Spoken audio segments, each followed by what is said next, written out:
Hi everyone, I'm Paula Kemp from the Social Mobility Commission. I'm the Head of Employer Engagement, and welcome to our Masterclass using workforce data to understand and improve social mobility within your organisation. We've got a packed agenda today, so we're going to hit off, and we're obviously recording this as well. So I'm going to provide a bit of an introduction and some information in terms of some of the information that you find in our employer guidance on what sort of data to collect and what you might be looking to use it for and how you might go about doing it. But I think the sort of the nugget of today will come from Tracy Garrad, from the CEO of AXA Health, who's actually gone through this process, so she can share with you how they've gone about it, how they continue to look at what they're collecting and what they're using it for.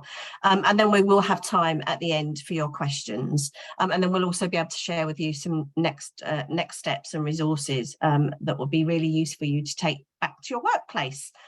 So just as a reminder, in terms of workshop etiquette, please do remain on mute. You can use the Q&A function to ask questions. We have the chat isn't available, but if you do check out the chat, my colleague will be posting within the chat. She will be posting details on the resources that we're mentioning as we go through the session. This webinar is and will be recorded and will be available after, so you can share it with other people if you found it useful. And there are closed captions available, so please do use those if you need them. So just to get started really, so what is social mobility? Well, it's the link between our starting point in life and where we end up. And it's predominantly based on parental occupation and income. And there is research to show that where you start in life, certain groups of people can find it quite challenging to move out of those points. And so that's why we have that interest in social mobility and social mobility in the UK workforce, as that forms a heavy part of how you change your social economic status. So why should you collect, as an organisation, why should you collect socio-economic diversity data? Well, predominantly, a lot of people will talk about, they think there's a challenge in their organisation. They don't think there's a strong representation from different groups with different backgrounds. But how do you know this unless you collect the data on the workforce that's coming into the organisation from an early in careers perspective, or even your existing workforce? And how do you know what interventions to put in place and how they're working if you don't know what the problem is? So do you have a problem with progression? Quite often we get employers say, well, we don't think we've got a problem. But if you haven't got that data, how do you know for sure you haven't got that problem? And how do you assess that anything that you're putting in place, like maybe outreach opportunities for young people in disadvantaged areas, or advertising in certain further education colleges for your apprenticeships, how do you know that's having an impact and really changing the makeup of those applying to come into your workforce if you're not measuring the backgrounds of these people and then the backgrounds of the people that you ultimately then take on? Many firms now are looking to collect data on socioeconomic background. For instance, regulatory bodies are asking for it. So the Solicitors Regulation Authority, the Institute of the Chartered Accountants in England and Wales, they request that this data is collected on your as an employer, and that you submit it to them regularly, so every 2 years or so. So this data is starting to get used more, and we'll probably talk a bit more about that with Tracy, because I know that she was on a task force from the City of London that looked at should it be collected and made mandatory for financial services to collect this data. So there's all sorts of discussions in regulatory bodies about when this diversity data should be collected. We know from our colleagues over at the Social Mobility Foundation, who run the Social Mobility Employer Index, that only 60% of employers that currently submit into the index, so these are people that are doing leading activity in this space, are asking the key question of their current workforce. So we know that there are still gaps in those with those people that are doing fantastic work. So again, how do they know that they're doing the right work? How do they know it's having impact if they're not collecting that? So that's why we're really driving forward in terms of lots of people to be collecting that key data. And also it gives you an opportunity to look alongside other diversity data and see where there are gaps. The Social Mobility Commission did some work with navigating the labyrinth and progression in the civil service. And what it found is when it mapped over gender and ethnicity data is that there's a real problem for certain groups of people with certain backgrounds. So where, white men might be succeeding within the civil service, black men are from a lower socio-economic background are finding it more challenging. So there's lots of reasons why that diversity data across the board needs to be worked together. And it's just a critical way of thinking of you in terms of driving success. But we know from our employer consultation that a lot of employers find data challenging. We ran a consultation and the report will be out shortly, which asks people, what interventions are you putting in place and how are you measuring impact? And data was a key challenge for a lot of organisations. So you're not alone in terms of finding it challenging, but we have tried to simplify it for you. And there are organisations who are successfully now reporting, their class pay gap and setting ambitions to reach certain targets by certain dates. So we know some employers are already able to do this, and I think it's the long game. What is data for the long game, really? So what exactly is the question that you should ask applicants? And just wanted to share with you, just ahead of talking about it, is we launched a toolkit in February 2020, and we got a lot of feedback from people that it just wasn't simple enough. And this was an old 4-part question around your parents' occupation. And because the question was so long and varied and it needed data analysis in terms of mapping the answers, it meant that a lot of employers had incomplete data that just wasn't useful for them to work. So we worked with and consulted with academics and experts, think tanks, charities and employers. And we came up with this more simplified version of a question. Now it can still be challenging because it has and we'll talk about that a bit more, I think, with Tracy as well, because it does have an emotional effect. It's about your parents' occupation and sort of your childhood and where what that meant to you in your career, etc. However, it has been shown that it does absolutely show social mobility in terms of your parental background and their occupation, and linked with your own opportunities in terms of opportunities from the age of 0, really. So the key question that we recommend is, what was the occupation of your main household earner when you're aged about 14? And there are various answers that people can answer. So I'll just move on to that slide. And what you do is, when you ask the question, you then bunch these up into groups in terms of whether you would then say somebody comes from a professional background, an intermediate background, or a working class background. And there are obviously always options, prefer not to say, but if somebody's retired or the question doesn't apply to me because I grew up elsewhere or I grew up in care, then there are options for other people. But I think the full text and how you do it is on our website, and I will share those resources with you. But I think predominantly the challenge comes for what questions should be asked. And so there are supplementary questions you can ask. And sometimes some employers in the past have only used these supplementary questions. So I just want to share here in terms of what you could use them for, what they're really useful for, and what do they actually show you.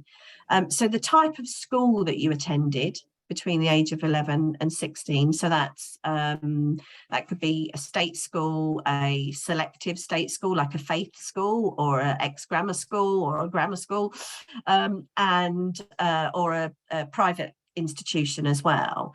And that actually just shows is a measure of extreme economic and cultural advantage.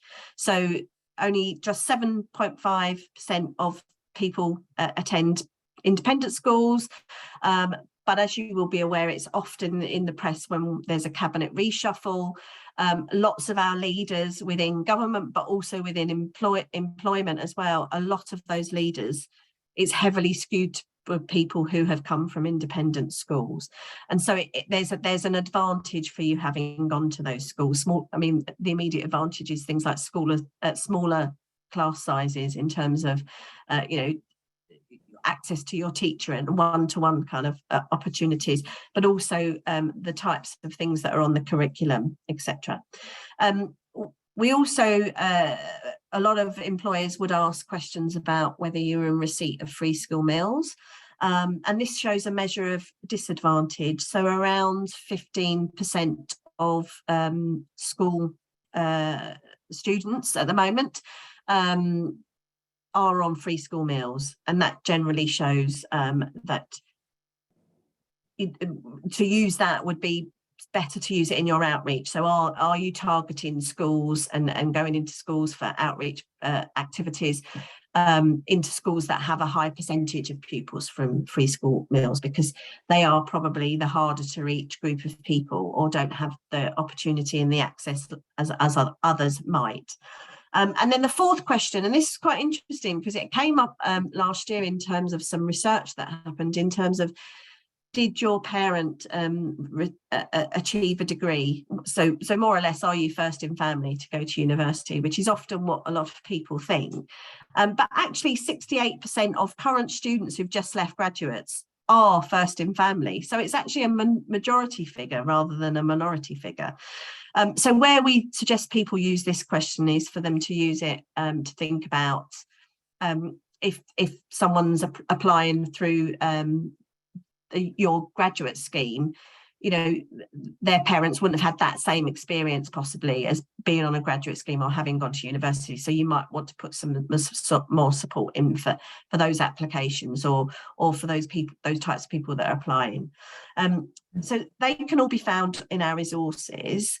And again, this is something we will talk with Tracy about. Is it's okay asking the question, but how do you ask people to respond to the question and make sure people complete it? And I think there's lots of things on this slide. It's very busy and we will share the slides with you afterwards. But I think the key thing is just be very open with what you are doing with this data. So I think one of the main issues is explaining that the data is not going to be used against an individual for their individual purposes. It's going to be collated and analysed, and you're going to be looking at where the organisation falls down in terms of, in the recruitment pipeline.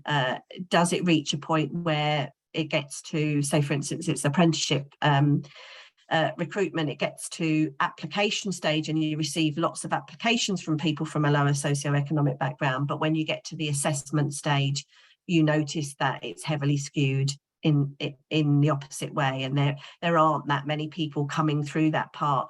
And so then you realise that you may have a challenge in terms of through application process through to assessment stage.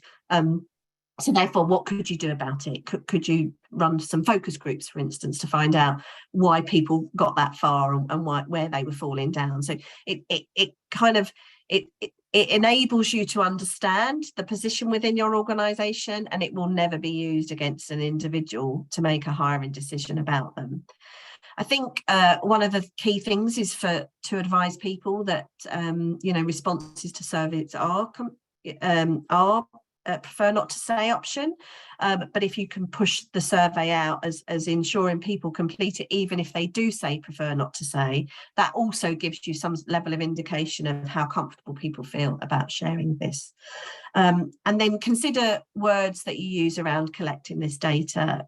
We've often heard from people that the word disclose is used for things like disclosing your diversity data, but then you're also thinking about you disclose county court judgments, you disclose speeding offences, you disclose negative things. So is disclose the right word?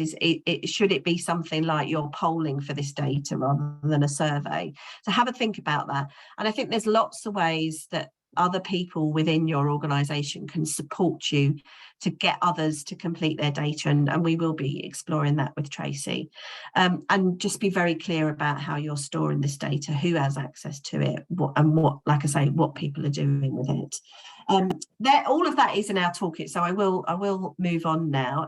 So there are some national benchmarks that you can have a look at, benchmarking your data against the data nationally. So the workforce, 16 plus workforce in the UK, around 37% of those have professional backgrounds, 39% come from working class backgrounds, and 24% are from intermediate backgrounds. And when we've looked at data across various industries, we've seen that, you know, whilst we've got, for instance, with creative industries, whilst we've got 39% of the UK workforce come from working class background, in creative industries, in their leadership, about 60% of those leaders come from professional backgrounds.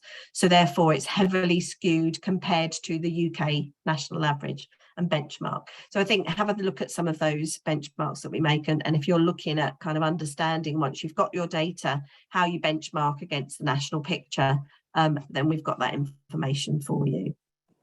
And then I think some of the best practice, and again we'll be exploring this with Tracy, is what do you do with the data once you've got it? And I think it's really important to use it in a way that really helps you understand the diverse picture of your organisation. So, you know, review what proportion of people from working class backgrounds you have as applicants, even down to unsuccessful hires.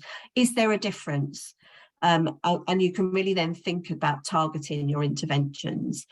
Consider it across their life cycle. So, you know, people often talk about collecting it coming into the organisation.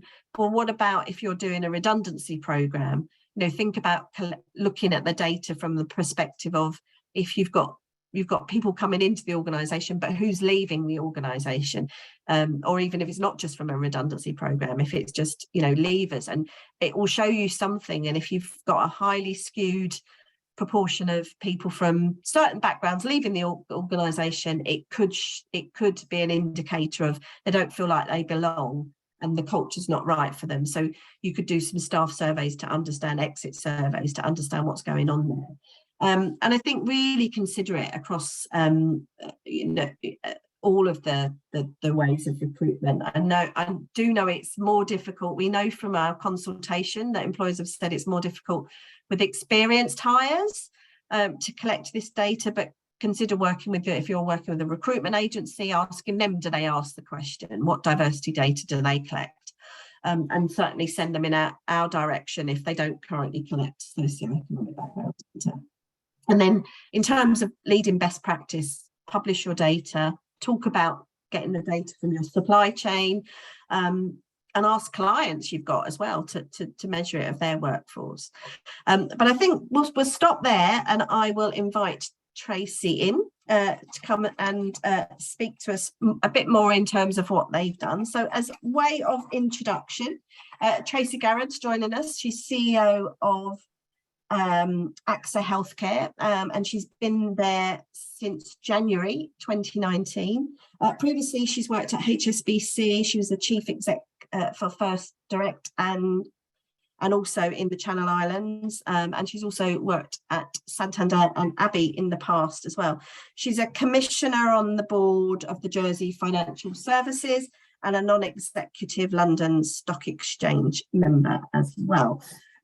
She is also the executive sponsor for diversity and inclusion at AXA UK and their island businesses. So she's well able to talk to us about inclusion space. And more recently, she was part of the City of London task force to look at progression within financial services, and is now a trustee board member of Progress Together, which came out of one of the recommendations from the task force, which is looking at progression into senior leadership roles. And she's also the Her Majesty's Treasury Women in Finance Charter Accountable Executive Task Force. So welcome, Tracy. Thank you for joining us today. Hi, Paula. Really delighted to be here for a topic that's very close to my heart. It is indeed. And so starting out, I just before we start talking about data, and its collection. I think our audience would be interested in finding a bit more about why is socio-economic diversity and inclusion important to both AXA Health and you, because clearly you were heavily involved in the task force and continuing that with the Progress Together work as well. So, well, firstly, from an AXA perspective and from a kind of responsible employer perspective, we really at AXA have an aspiration and an ambition to be, an inspiring place to work, and we want to attract and retain the best talent. And the fact is that if you are cutting out large swathes of the population because of your policies and your approaches to recruitment, selection, progression, then you're cutting off your opportunity to have the very best people in your organisation. And, there are many competitive battlefields out there for organisations at the moment. It's a battle for talent. And I think the arguments around the benefits of a diverse workforce in all its different guises are now well trodden, well understood. I won't repeat or rehearse them here. So from an AXA perspective, it's just a part of our overall kind of inclusion strategy. But on a very personal level, it means a lot to me because I consider myself to be a product of positive social mobility.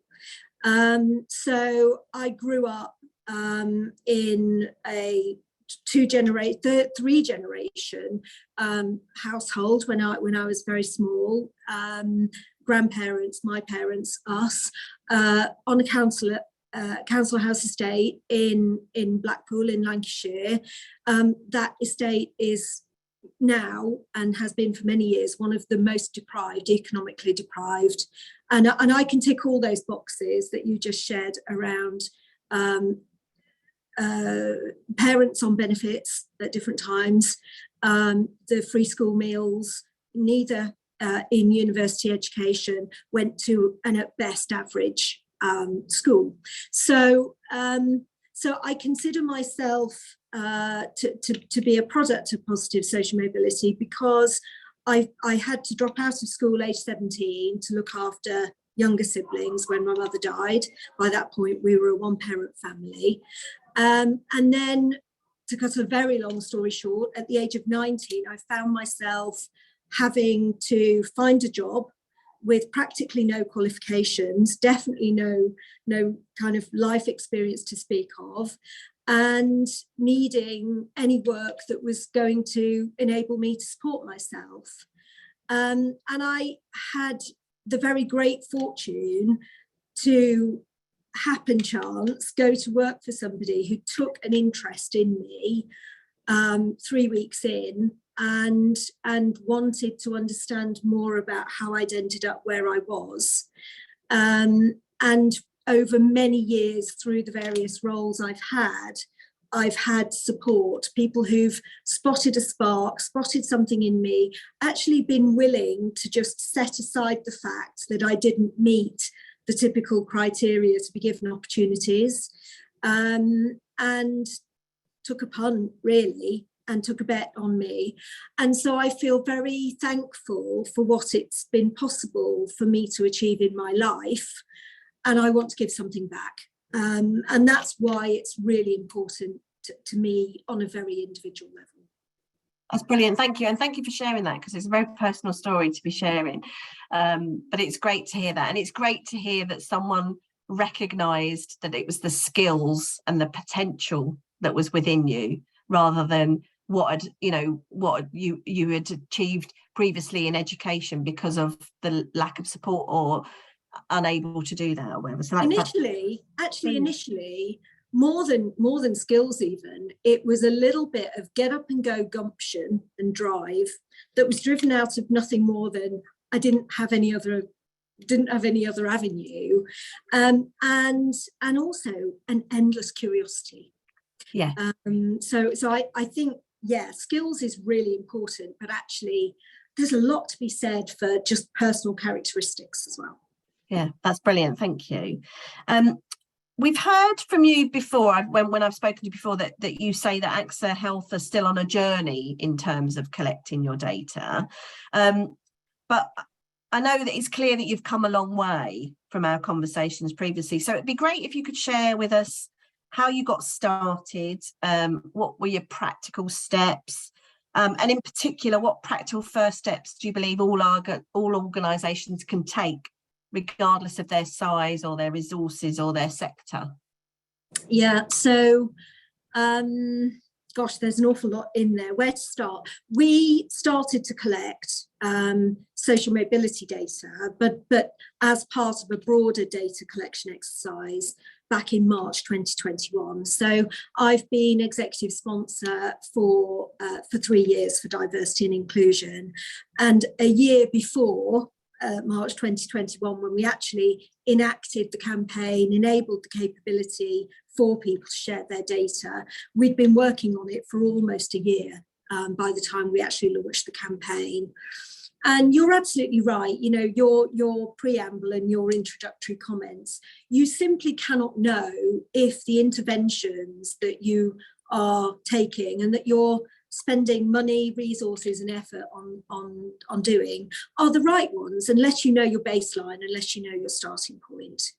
So we put an awful lot of work into researching resources. We used your toolkit initially to put together a plan for how we would go about it. We were very cognizant that we would have to address the topics of data privacy and data security. And I will be completely honest, it was very painful indeed initially to get through the DPIA process and to get everyone in our legal and data security team comfortable with what we were proposing to do. We thought long and hard about the aspects of psychological security for our staff and how to motivate and inspire them to feel that this was something they were doing to help AXA be an even better place to work. And so we crafted a campaign that was called Fairer in 5. We called it Fairer in 5 because the 7 data items that we're collecting through a portal onto our HR system, we said you can complete that in less than 5 minutes. So in less than 5 minutes, you can contribute to helping to make AXA an even fairer, better place to work. We gave ourselves the target of hitting 60% data, 60% of the workforce sharing their data in the first year. So we launched it in March. We actually made really good progress quickly, and probably by about the June, I think we were in the kind of top 30% into the 40%. And then we kind of plateaued. And what became evident was a feeling, it wasn't necessarily borne out by the data yet, because 60%, all the guidance we received was that 60% was a magic number in terms of statistical reliability. And so what we sensed was that actually it was people who maybe felt more of a connection and a resonance with one of the diversity strands that were more likely to be submitting their data than the majority. And so then the second phase of our campaign kicked in, and we put together a few case studies and stories about why this was good for everybody, even if you didn't think of yourself or identify as one of the minority groups. Because actually, and one of the key things there was we collected data upon whether you're a carer, whether you consider yourself to be a carer for children, for a disabled relative, for elderly parents. And the data, even at kind of 40% completion, suggested about 48% of our workforce were carers. And so we quickly acted and put together a carers network and a carers policy. And it was a really great example of data in action to say, We never knew that we had that many people in our workforce that were carers. Look, we've acted because you've given us the data. We've done something that for 48% of you who've completed this data can now gain benefit from. And that really helped to trigger us. We were showing that we were using the data in a really positive way for the benefit of a massive number of people. And then over the course of the next few months, we steadily increased and increased. We're currently sitting at about 63%.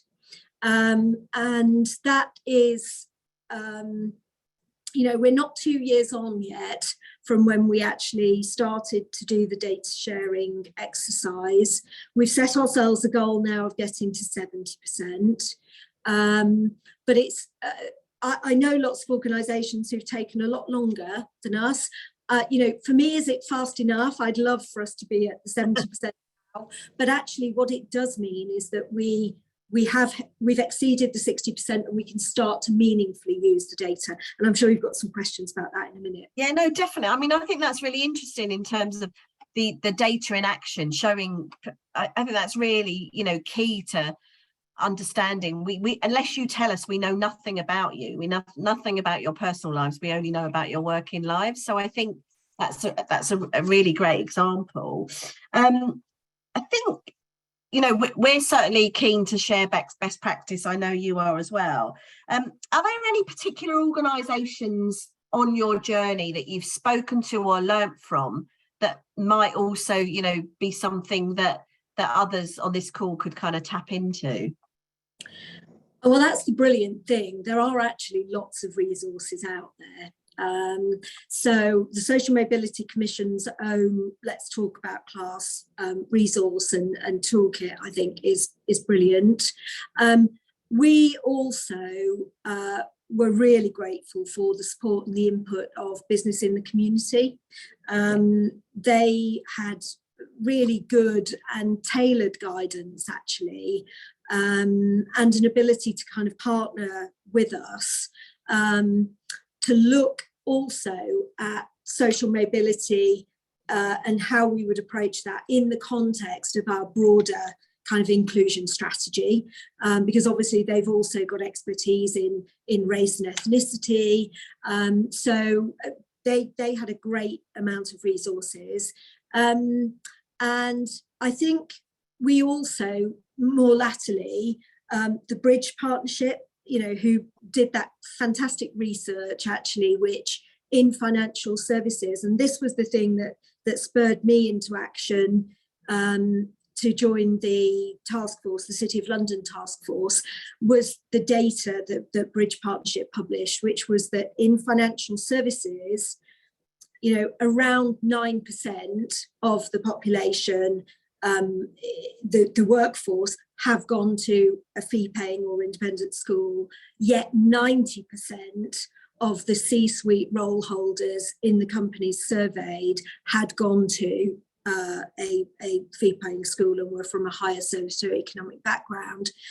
And I was in that 1%, and I was spurred into action to say, well, actually, if there is going to be a task force, I've got a lot to say on this topic. So I think now there are even more resources. There is Progress Together, which is a specific financial services body to help drive this agenda forward. I also know in our industry, the ABI, I was part of putting together the Diversity, Equity and Inclusion Blueprint. So look, there are many, many resources. I think the thing to do, and for anybody on the call who is at the start point, make a start, get a plan together for your data collection exercise as a first step, draw upon all those resources. There are loads of people through the various organisations I've mentioned, and the Social Mobility Commission are brilliant, Social Mobility Foundation also. There's so much that you can learn picking up from webinars like this, but do something, do it now. Yeah, brilliant. That's great. That's great advice. And there are lots of people who are very willing to talk about the subject, and even employers like yourselves who run focus groups for D&I professionals, through their client base, etc. So that's great to hear the resources that you're talking about there. One of the things that kind of really strikes us when we talk to employers about data is the struggle with communicating this topic accurately. So you've obviously talked a bit about, you know, the Fairer in 5 campaign, but a lot of employees don't understand why people are collecting the data. Could you go into a bit more detail on how you approached it, that in terms of that anonymity word I can't say? Hopefully you can. Anonymity, yeah. Yeah, it was something that was very definitely front of mind for us, and it was reinforced through all that research that we did. The thing that came across time and time again, and actually from organisations who had found it really hard because they hadn't put enough thought into and enough preparation into the communication, and they were really honest in saying, if we could do this again, this is what we do differently. So we knew it was really important. So we did put a lot of effort into it. Building the trust with your employees, that you are going to be transparent about the ways who will have access to the data. And in our case, we were very, very clear. It was a very small group of people in our HR analytics function who would have access to the data. And they are the people who already, as you referenced earlier, have all that referencing data, for example, about, you know, CCJs or you know, other disciplinary things, all those things that are very sensitive. So in that regard, we said, this is the small group of people who already know all that there is to know about you, and it won't be anybody beyond them. We gave very clear reassurances that even when they started to produce the data that would enable team managers to see the trends in their workforce, we would never decompose below 10. So there would never be any reporting that would be below 10 employees. There would never be any use of those data points in individual decision making about any aspect of employment, progression, development, redundancies, as you say. So we laid out very clearly in quite simple language, these are the things we will do with it, these are the things we will not, these are the people who will have access, these are the ones who will not.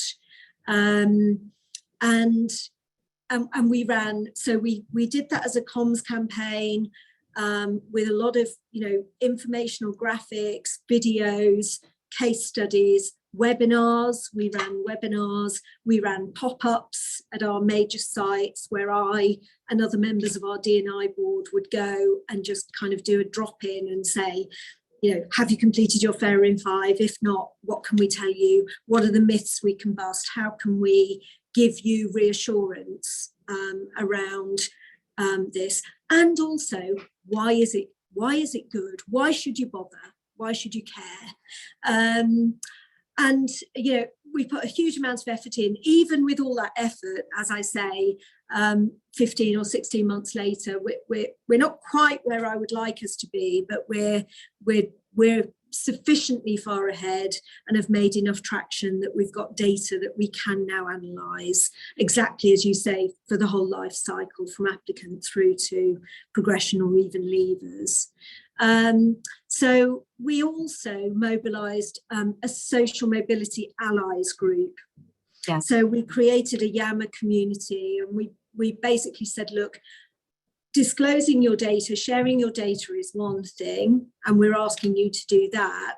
But if you feel more confident, sign up to this. If this resonates with you and you have a social mobility story to tell that might inspire others, please join this group and be a social mobility ally.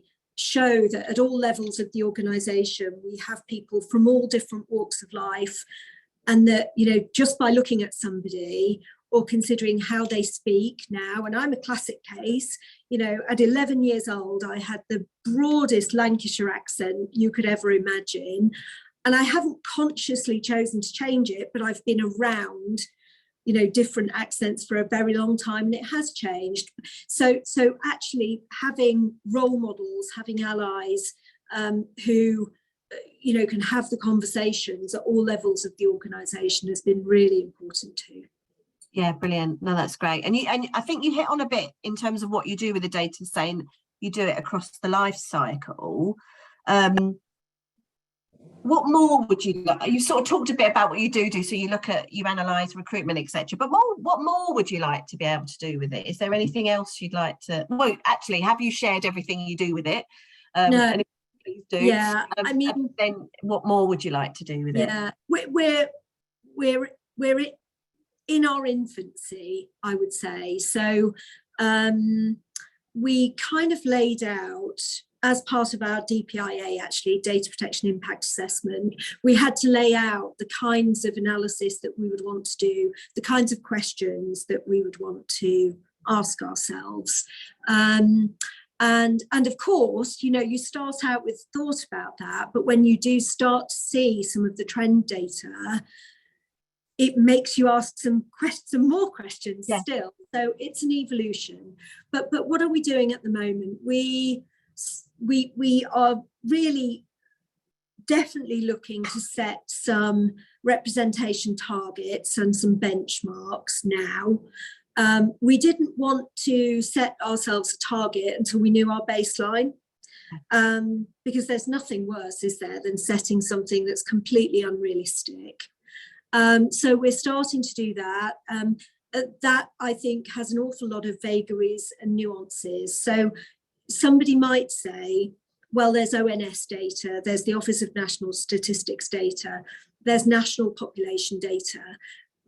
You're an employer on a national scale, you know, you're up and down the country, but actually we have density of population in different towns and cities. We're not a Tesco, we don't have a branch in every high street. So therefore, to what degree are national representation targets relevant or the right benchmark? So we're having a whole conversation with ourselves about what's the right benchmark for representation targets. Do we have to apply some intelligence to look at much more local level? So, you know, we have big sites in Tunbridge Wells. The demographics of the population as a whole, of which our workforce is drawn from, is very different here probably to a London or a Birmingham or, you know, Manchester. So you've got to apply some common sense and use your baseline data to understand some of that. What we are starting to do is to understand now levels of progression and applicants within some of our development programs. So we have a aspiring manager program. We're now starting not to look at individuals, but to say of the population who applied and of the population who succeeded in getting a place on that program, was that representative of our workforce as a whole? Or are we over-indexing? Is the criteria that we're using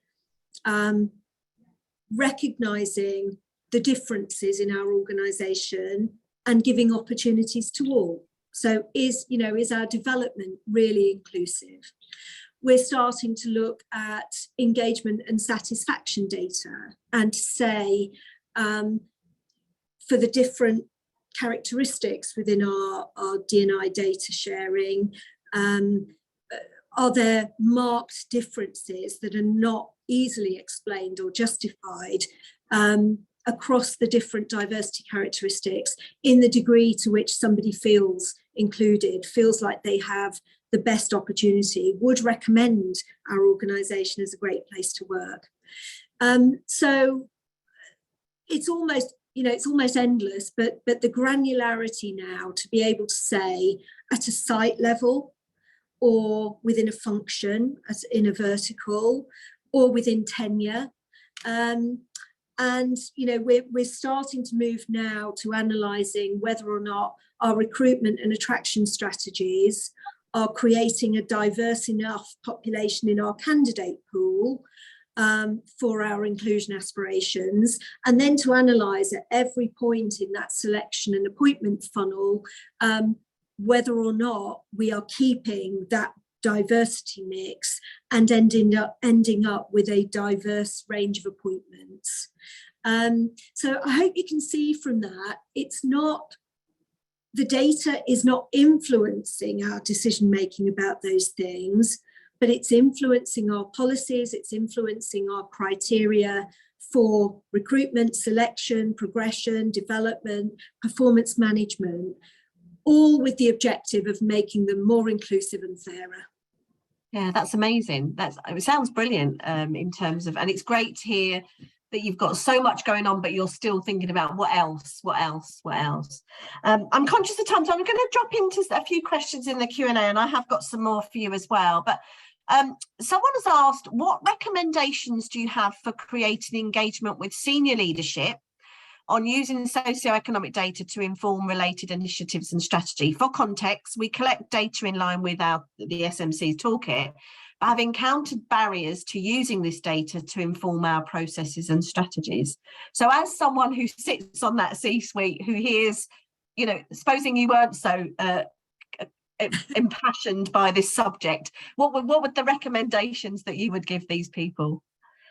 I suppose it comes right back to my opening comments about the war for talent. Yeah. And, you know, as somebody who is a third-time CEO, but left school with practically no qualifications, I would say there was the seed of some potential there. And actually, the passion that I have had for every organisation and the loyalty and the discretionary effort that those organisations had from me over the years was massive. So the war for talent, I think, being able to spot potential from less typical sources and grow your own, you know, creates massive loyalty to your organisation, and you know, it's something that you really can't replicate out, you know, more generally. So I think there's definitely something about the war for talent. I'll come back to the point about diverse teams achieve better results, whether that is in risk management terms, you know, yeah. You don't have groupthink, you have diversity of thought, or indeed whether it's in financial terms. You know, there are lots of case studies out there from Harvard Business School and others, McKinsey, they're all out there. And then the final one probably that I would just make reference to is so many of the actions that you might take to drive forward an improved social mobility diversity within your employee workforce. So many of those translate into actions. We hear that horrible word intersectionality, don't we? But it is true that many of the actions that you take to improve your intake and your inclusion from a social mobility perspective will pay dividends across all those other diversity strands as well. So if you are paying attention to your selection criteria and thinking more consciously about maybe a literacy and numeracy test as part of an onboarding in an operational role, rather than looking for a qualification certificate, you are going to probably also open up your avenues of selection in the ethnicity space, and you know, even in the gender space, possibly in the disability space as well. So there's a translation, and the actions that you can take from a social mobility perspective will pay dividends across all those other diversity strands. There's a lot of correlation between people from a lower socio-economic background and a number of those other diversity characteristics. Yeah, I think it's more, it's the inclusive practice, that you're actually actively looking to include people rather than exclude. So you're excluding people if you're only looking for qualifications, whereas you're including people if you're looking for a wider skill set, whatever. That's brilliant, thank you. Somebody has asked a question in terms of examples of employers collecting this data to support outreach, particularly in interventions for young people who don't have access to social capital and therefore may not consider certain pathways.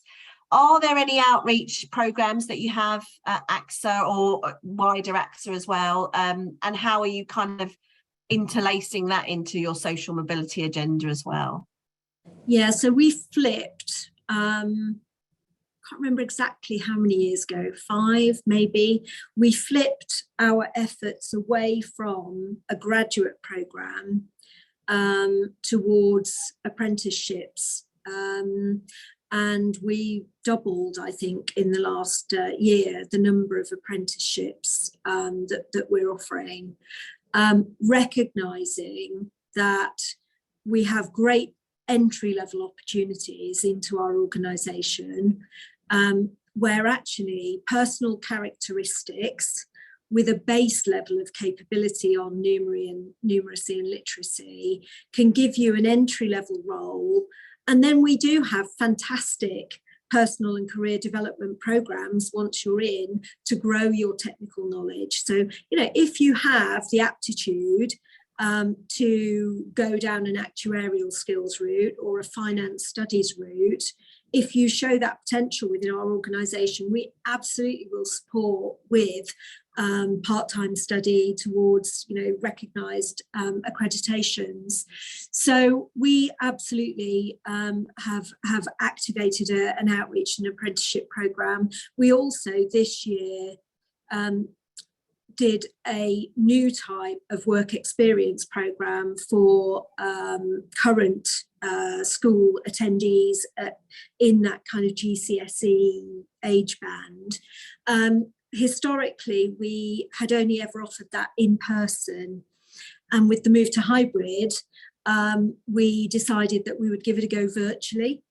And that really paid dividends because we were able to reach into a much broader geographic spread of people, and actually able to put almost 3 times as many people through that programme and have 3 times as many people get work experience from it.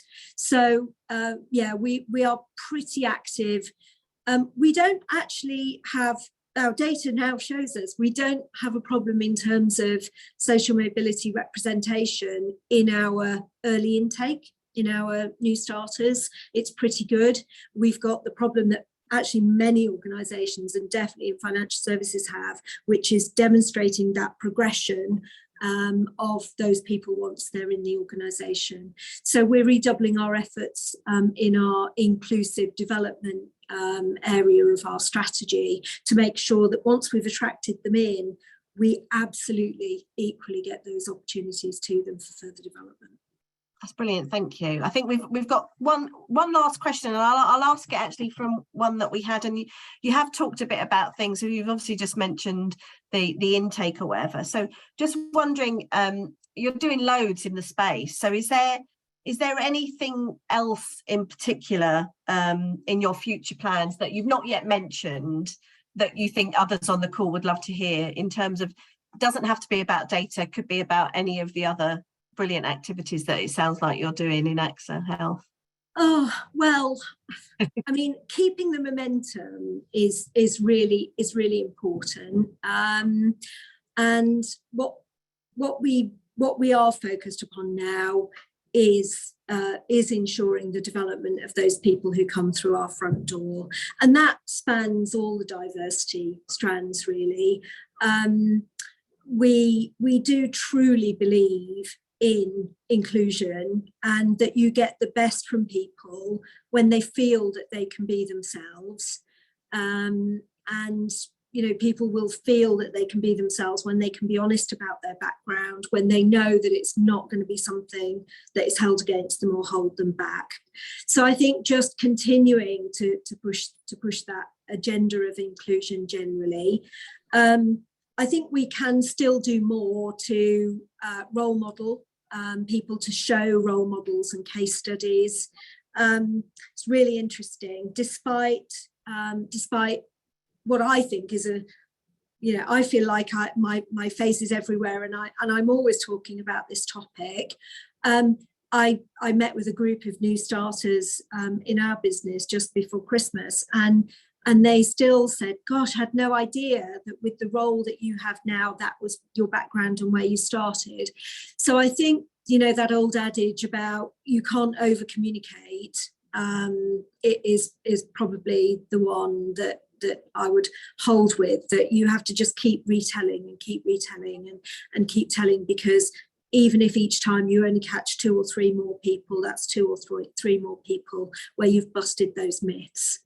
And then, my goal really is that in another couple of years' time, we've set, and then we are achieving those representation targets. And I know I said this already, but I'm going to say it again. Setting representation targets until you know your baseline is a really bad way to start. Get to know your baseline, resist the pressure that will come. The pressure will come from boards, the pressure will come from external parties. Even in the Progress Together and the City of London task force, there was a recognition that the success criteria for the first 18 months, 2 years, had to be around getting more people to share their data and being able to have the data, more companies having the data. The success criteria was not to set a flawed, ill-considered representation target too soon. So if I would give one bit of advice to end on, it would be that.